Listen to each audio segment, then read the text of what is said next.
Ang kwentong ito ay hango sa totoong buhay. Karanasan ito ng isa sa mga subscribers natin na naka-meet up ko sa Baguio. Si Faakhir Salahuddin. Pero tawagin na lang natin siyang Beng. Baka kasi nahihirapan daw ako sa pangalan niya eh. Taong 2001, Camp John Hay, Baguio City. Nakiusap itong si Beng na huwag ko na lang banggitin yung pangalan ng villa at hotel na napagkwentuhan namin. Mahirap na. Baka kasi huntingin siya nung may-ari ng villa at hotel. Kumpare at kaibigan kasi ng tatay niya eh. Nangyari ito nung nagbakasyon sila sa Baguio City. Kumpleto silang buong pamilya nun. Buwan din ng Pebrero. Taon-taon pumupunta sila sa Baguio para sa Panagbenga Festival. Yung nanay niya kasi naging gawain na yon nung hindi pa ito nagpapakonvert. Kaya kapag nagaganap ang Panagbenga, obligado silang buong pamilya na umakyat sa Baguio. Bilang nasa politiko ang tatay niya, kabi-kabila ang alok dito ng mga kaibigan niya na tiga Baguio ng pag-iistayan nilang hotel o villa. Sila na lang yung mamimili. Para hindi magtampo itong mga kaibigan niya, napagdesisyonan ng pamilya nila na kada 2 araw, lilipat sila ng kanilang pag-iistayan. Though, 2 lang naman yung lilipatan nila nun. Yung una isang villa, tapos yung pangalawa sa hotel naman. Taon-taon naman nasa Baguio na sila. Tapos wala namang kakaibang mga paramdam sa mga pinagstayan nila doon. Kaya wala silang pake kung saan man sila mag-check-in. Una nilang pinagstayan, isang villa sa Camp John Hay. Moderno na ang itsura nun pati na rin ang mga gamit. Merong 5 kwarto. Sobra pa para sa pamilya nila. Kasi 5 lang din naman sila eh. Tatay niya, nanay niya, at 2 kapatid na babae. Napagpasyahan nila, 3 kwarto na lang ang gamitin sa villa. Ang magkakasama sa kwarto, nanay at tatay niya, 2 kapatid niyang babae, tapos siya, solo siya sa 1 kwarto. Banas kasi siya doon sa 2 niyang kapatid. Ayaw niyang kasama sa kwarto yung mga yon. Unang gabi nila sa villa. Masaya silang naghahapunan nun. Kasabay na din yung 2 kasambahay nila na kumakain na din. Habang nagkukwentuhan sila, bigla silang nagulat kasi yung kwartong ginagamit nito ni Beng, bigla-bigla na lang kumalampag yung pintuan. Napakalakas ng pagkakasarado ng pintuan nun. Kaya lahat sila napatingin sa itaas. Sabi ng tatay ni Beng, "Oh, may kasama ka sa taas?" Si Beng naman todo tanggi. Kasi wala naman talaga siyang kasama eh. Sabi na lang niya na baka hindi niya nasara yung bintana. Tumakbo si Beng para pumunta sa kwarto niya. Pagbukas niya ng pintuan, meron siyang naaninag na napakalaking anino ang nakahiga sa kama niya. Nagulat siya tapos tinitigan niyang maigi. Bigla itong nawala. Ang naisip niya, baka reflection lang yun ng anino niya mula sa labas, papunta sa kama niya. Binuksan niya yung ilaw ng kwarto niya para i-check kung nakabukas ba yung mga bintana. Pero lahat yun sarado. At walang hangin na makakapasok o makakalabas sa kwarto niya. Sumigaw siya sa baba na sarado lahat ng bintana niya. Baka umikot lang yung hangin mula sa ibang kwarto. Pero lahat ng pintuan ng mga kwarto, sarado. Pinababa na lang siya ng tatay niya at sinabihang hayaan na lang yun. Sinarado niya yung pintuan tapos bumalik na siya sa baba. Nagkukwentuhan sila ulit. Pinagpaplanuhan nila yung mga pupuntahan nila kinabukasan. Maya-maya pa, bigla-bigla na namang humampas yung pintuan ng kwarto ni Beng. Pero sa pagkakataong ito, 2 beses na yung humampas. Doon na medyo naalarma yung tatay niya.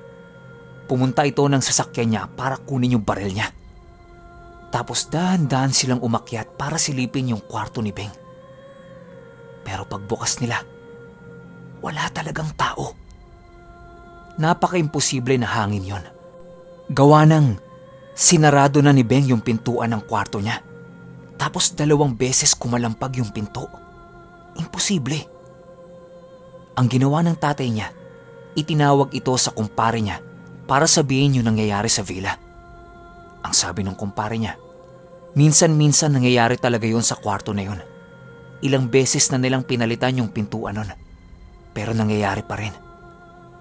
Maya-maya pa, nagulat sila kasi bigla na lang tumatawa itong tatay nila. Yun pala, napag-usapan nila na baka multo ang may gawa nung pagkalampag na yon. Hindi naniniwala itong pamilya nila sa ganun eh. Iba kasi yung relihiyon nila. Kinuwento ng tatay nila yun na pag-usapan ito ng kumpare niya. Lahat sila halos matawa-tawa dahil sa narinig nila. Oras na ng tulugan.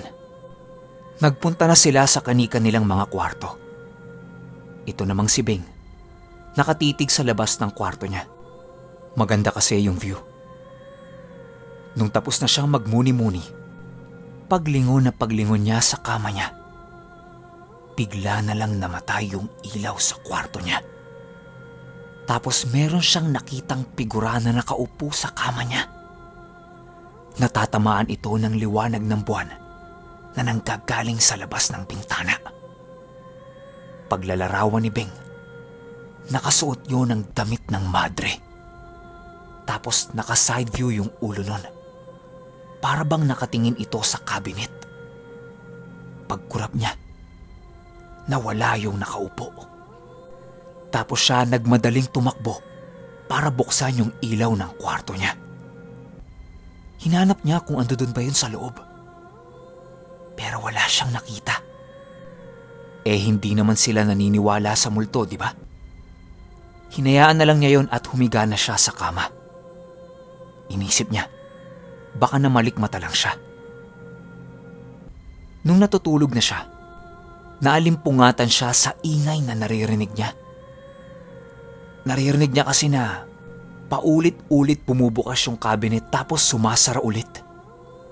Umupo siya para pagmasdan yung cabinet. Hindi naman gumagalaw yung pintuan nun. Bumalik siya sa higaan niya para matulog. Maya-maya pa, nakarinig siya ng tunog na hindi niya malilimutan buong buhay niya. Dinemo sa akin ni Beng. Yung tunog parang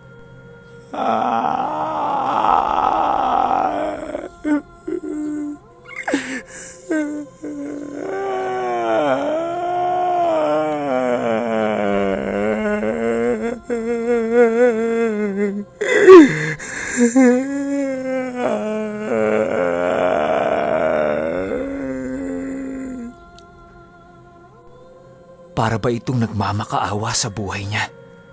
Basta, sobrang bigat ng naramdaman ni Beng nung mga oras na yon.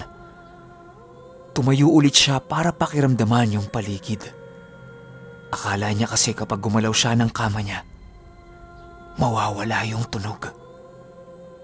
Pero hindi. Palakas ito ng palakas na para bang nasa loob ito ng ulo niya.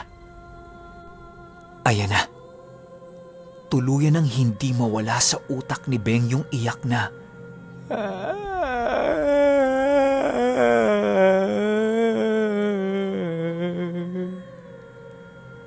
nagtakip siya ng tenga tapos tumakbo siya palabas ng kwarto niya. Kinatok niya yung kwarto ng mga kapatid niyang babae.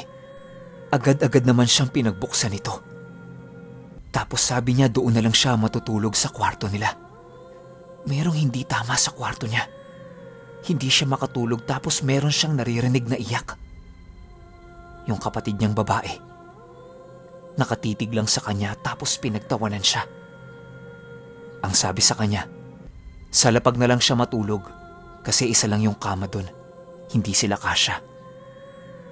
Kinuha niya yung kutsyon niya sa kwarto tapos lumipat na siya sa kwarto ng mga kapatid niya. Naging maayos naman yung pagtulog niya. Kinabukasan, nakwento niya sa pamilya niya yung narinig at naranasan niya sa kwarto.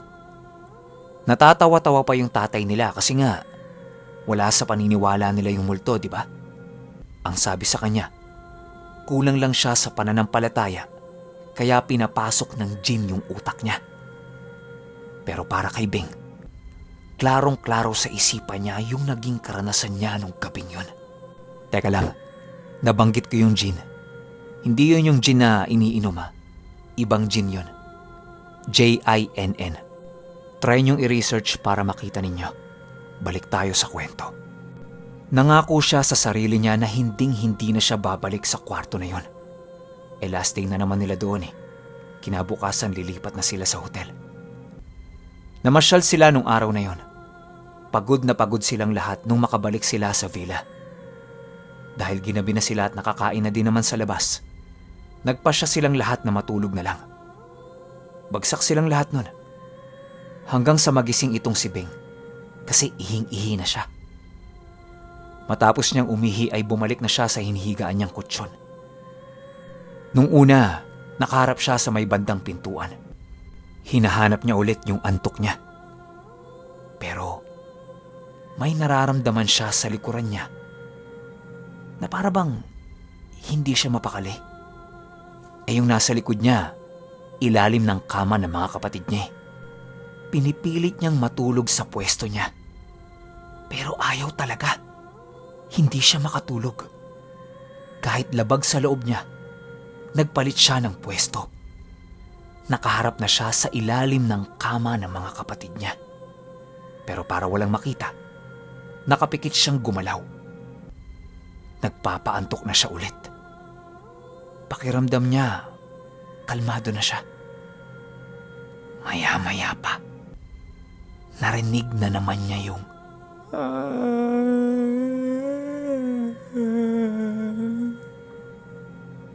nanigas ang buong katawan niya. Nilalabanan niya yung sarili niya na dapat hindi niya imulat ang mga mata niya. Kasi alam niyang meron at meron siyang makikita doon. Nagsimula na siyang makaramdam ng lamig na tumatagos sa balat niya. Pero ang pinakamasaklap niyang naramdaman, yung paghinga nung nasa tapat niya. Klarong-klaro niyang naririnig yung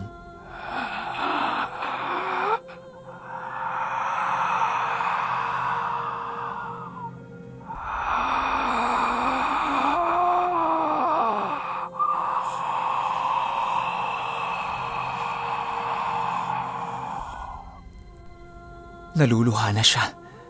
Ang naisip niya, bigla niyang imulat ang mata niya at sumigaw siya. Kaya bumuelo siya. Pagmulat na pagmulat niya ng mga mata niya, nasa harapan niya mismo. Merong nakahiga at nakasuot ng lumang-lumang itim na damit na matandang babae. Blankong-blanko ang mukha nito at nakangangalang. Itim na itim ang kulay ng mga mata. Wala kang makikitang kulay puti. Tapos nakatitig lang sa kanya yon. Kasabay yung tunog na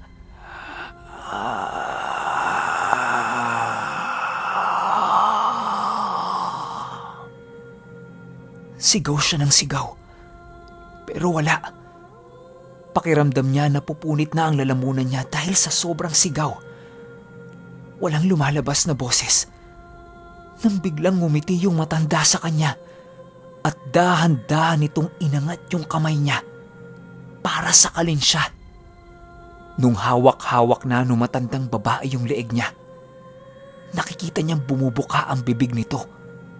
Para bang meron itong sinasabi sa kanya pero hindi niya marinig kung ano yun.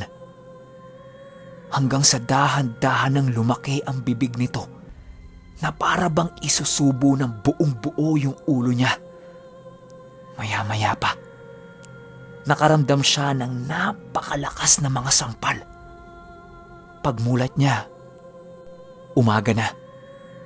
Tapos yung nanay niya nasa ibabaw niya at paulit-ulit siyang sinasampal.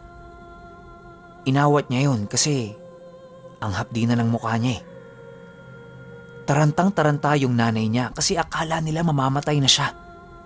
Nanginginig siya nun tapos sobrang lamig nung katawan niya. Hanggang sa nagkwento siya sa pamilya niya nung napanaginipan niya. Habang kumakain sila, Bigla na lang sumingit itong kasambahay nila. Meron siyang kinuwento.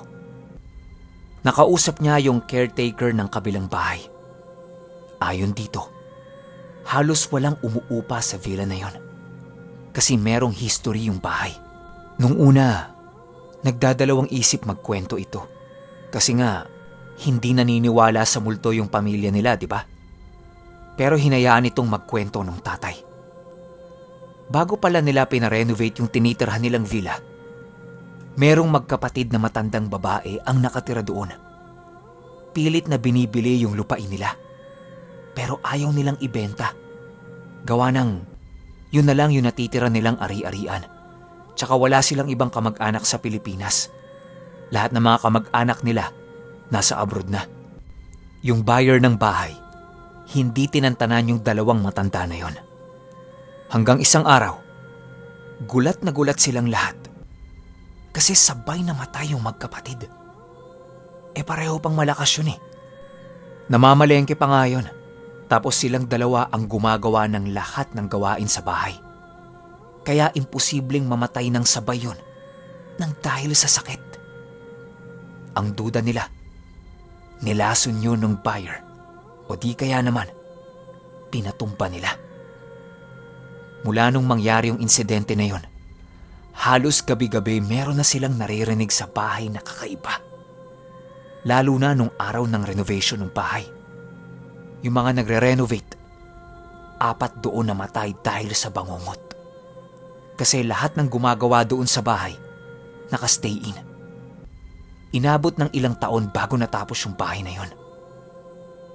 Matapos magkwento ng kasambahay nila, medyo dismayado itong tatay niya. Kasi kumpare niya yung may-ari ng property, di ba? Kaya medyo masakit sa puso yun para sa kanya. Pero hinayaan na lang nila. Malay ba nilang totoo yung kwento, di ba? Yung mismong araw din na yun, lilipat na sila sa hotel. Hindi na lang sinabi ng tatay niya sa kumpare nito na alam niya yung history ng villa.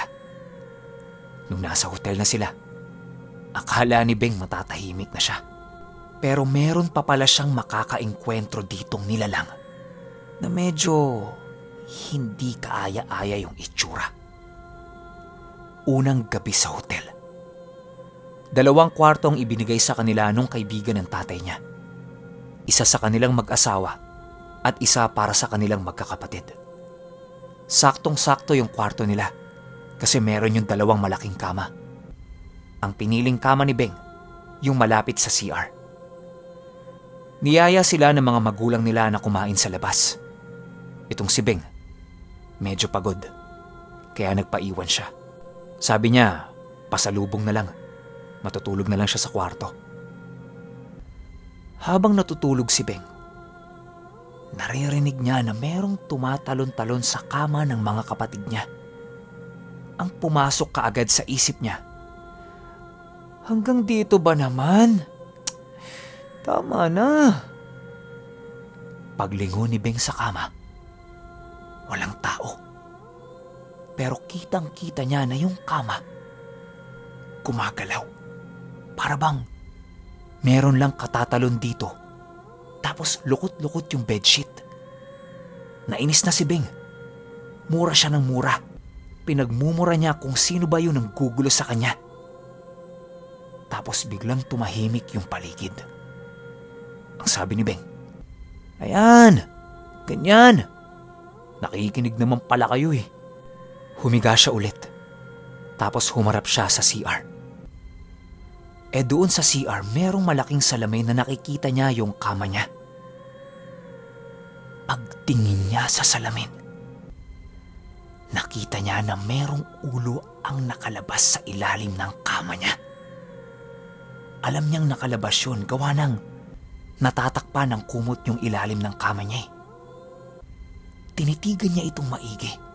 Tapos inilalapit niya yung ulo niya para kumpirmahin kung ulo ba ito ng tao o baka tsinelas niya lang. Nung nakita niyang ulo nga ito ng tao, nanatili siyang nakatitig dito. Kitang-kita niya na kumukurap-kurap pa yung mga mata nun. Paglalarawan niya, Kalbo. Walang kilay. Malaki ang dalawang mata at sobrang itim.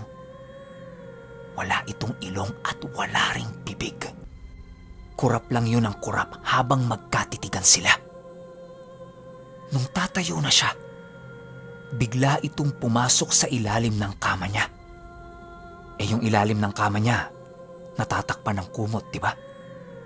Kung titingnan niya yun, kailangan niya pang iangat yung kumot.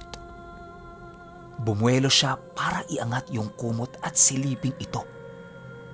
Doon siya sa kabilang side.